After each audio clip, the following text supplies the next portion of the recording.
Hello everyone, कैसे हो आप सब। आई होप आप सब अच्छे होंगे। सो गाइस, आज की इस वीडियो के अंदर हम पढ़ने वाले हैं BA first year general English का एक चैप्टर जिसका नाम है माय विज़न फॉर इंडिया। और ये जो चैप्टर है ये डॉक्टर एपीजे अब्दुल कलाम की एक स्पीच है।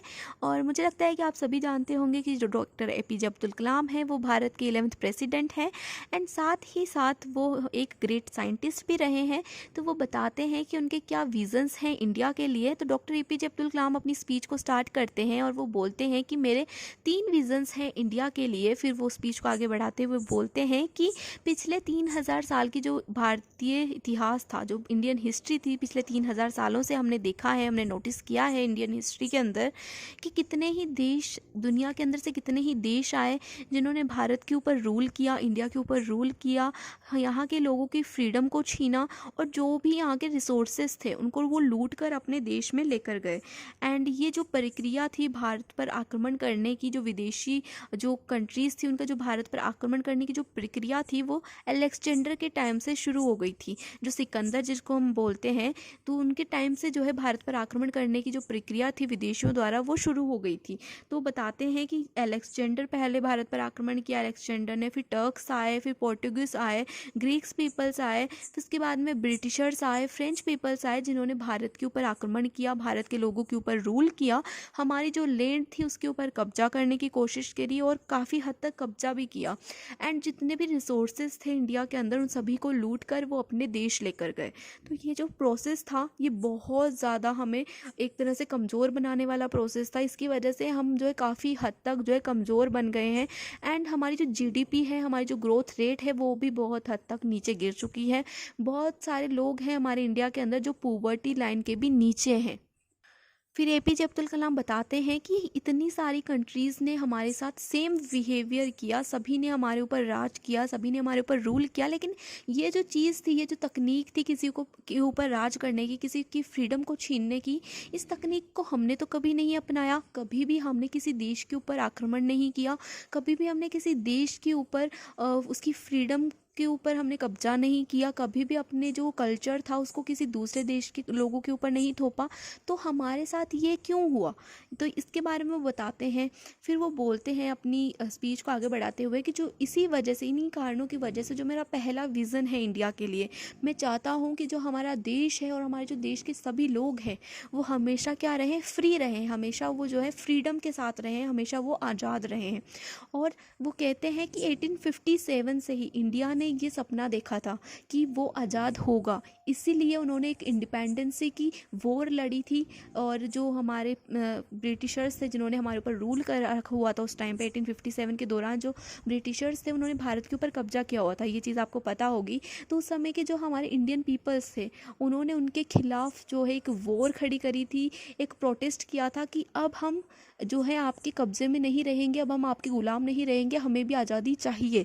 तो वो जो वॉर थी उसकी शुरुआत जो है 1857 से हो गई थी एंड 1947 में हमें आज़ादी मिली थी। तो करीब 100 साल की जो मेहनत थी हमारे देश के लोगों की, उसने जो है 1947 में हमें जो है एक तरह से फल दिया था, हमें सफलता मिली थी अपनी आज़ादी को प्राप्त करने की।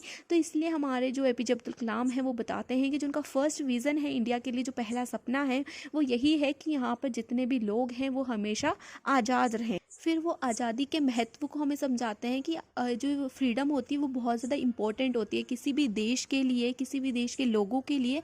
फ्रीडम ही एक ऐसी चीज़ है जिसके लिए उन्हें वर्क करना चाहिए, जिसके लिए उन्हें प्रोटेक्ट करना चाहिए, अपनी फ्रीडम को ही उन्हें प्रोटेक्ट करना चाहिए। क्योंकि अगर हमारे पास फ्रीडम ही नहीं होगी तो हम किसी और चीज़ के लिए कैसे वर्क करेंगे, किसी और चीज़ के ऊपर हम कोई वर्क ही नहीं कर सकते। अगर हम खुद आज़ाद नहीं है, अपनी मर्जी से कुछ करने के लिए आज़ाद ही नहीं है, तो हम किसी और चीज़ के ऊपर वर्क कर ही नहीं सकते। अगर हमें आज़ादी ही नहीं मिली हुई तो हम किसी और चीज़ के बारे में कैसे सोचेंगे।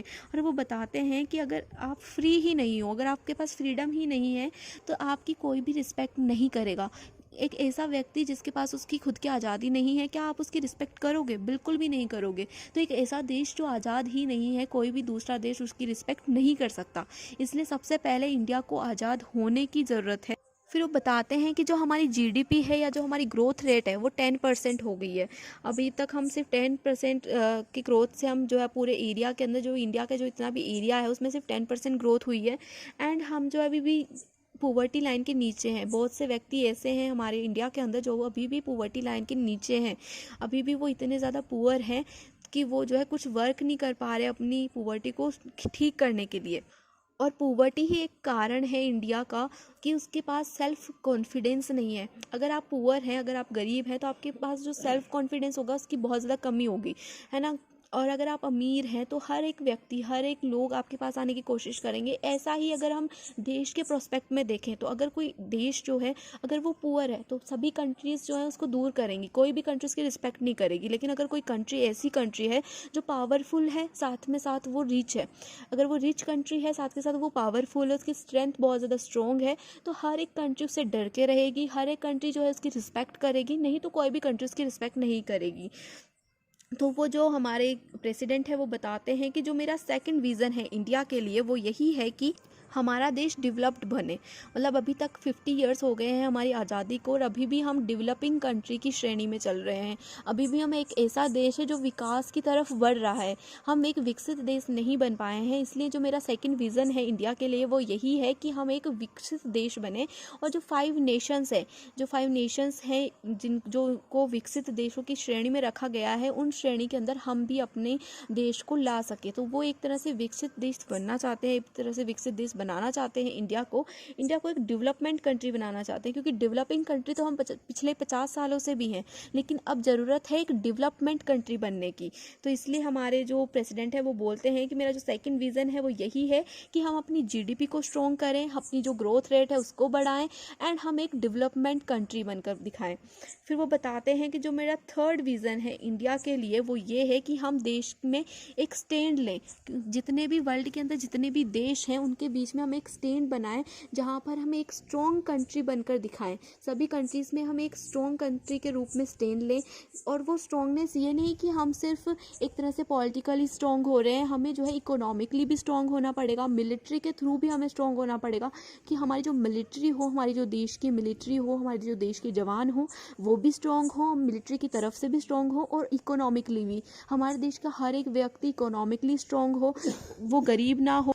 मतलब हमारे जो प्रेसिडेंट है वो बताते हैं कि हर एक फील्ड के थ्रू, चाहे वो इकोनॉमिकली हो, चाहे वो स्पेस की तरफ से हो, चाहे वो लोगों की तरफ से हो, चाहे वो पॉलिटिकली हो, किसी भी तरफ से जो है हम वीक ना रहें, किसी भी कंट्री से वीक ना रहें। हम एक तरह से स्ट्रॉन्ग कंट्री बन कर के जो है पूरे देशों के सामने हो, हम सभी कंट्रीज़ के सामने एक स्ट्रॉन्ग कंट्री बन कर के हम खड़े हों। एक ऐसा देश जो बहुत ज़्यादा पावरफुल है, एक तरह से बोलते हैं जैसे कि पावरफुल कंट्रीज़ के अगर नाम लिया जाता है अभी दुनिया के अंदर तो किस कंट्री को आप पावरफुल कहते हैं? अमेरिका को, इंग्लैंड को, जापान को, चाइना को, ये जो कंट्रीज़ हैं इनको आप पावरफुल मानते हैं। तो इन सभी कंट्रीज़ के बीच में भारत भी एक ऐसा स्टैंड बने जो कि पावरफुल कंट्री के नाम से जाना जाए, ना कि डेवलपिंग कंट्री, ना कि एक ऐसी कंट्री जिसके अंदर पॉवर्टी है, लेकिन एक ऐसी कंट्री जो कि विकसित देश बन गया है, एक डेवलपमेंट कंट्री बन गया है, साथ ही साथ एक पावरफुल नेशन बन गया है। इस रूप में जो है हम जो है इंडिया को देखना चाहते हैं। यही जो है हमारे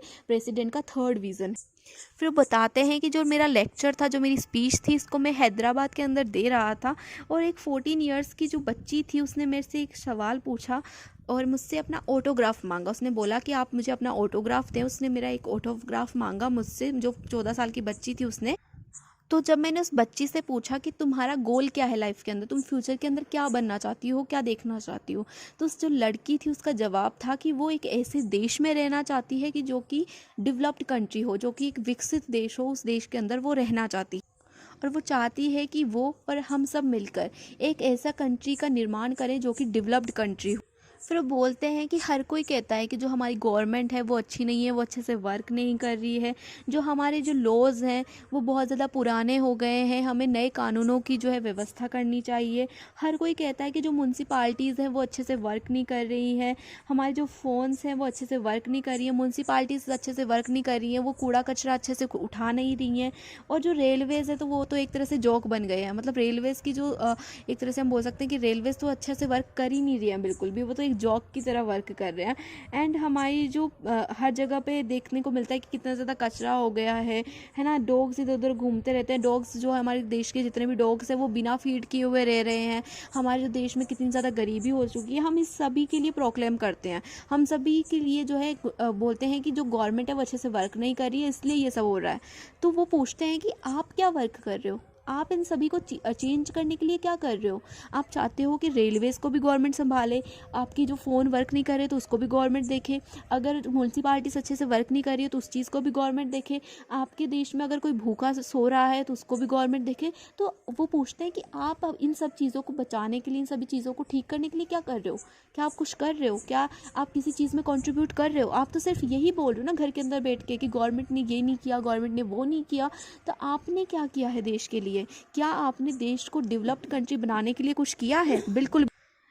एपीजे अब्दुल कलाम बोलते हैं कि हम हमेशा बोलते हैं कि गवर्नमेंट ने ये नहीं किया, गवर्नमेंट ने वो नहीं किया। तो हमने क्या किया है देश के लिए?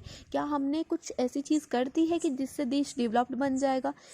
क्या हमने ऐसा कोई कंट्रीब्यूट किया है जिसकी वजह से गवर्नमेंट को हेल्प मिलेगी या देश को हेल्प मिलेगी? बिल्कुल भी नहीं।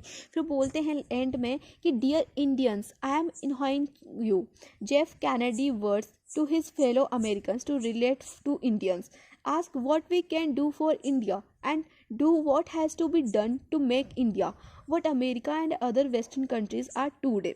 तो इसका मतलब है कि हमने इंडिया के लिए क्या किया है, इंडिया को इंडिया बनाने के लिए हमने क्या किया है, क्या ऐसा वर्क किया है हमने कि हम बोल सके कि हाँ वी आर इंडियंस। कुछ नहीं किया हम।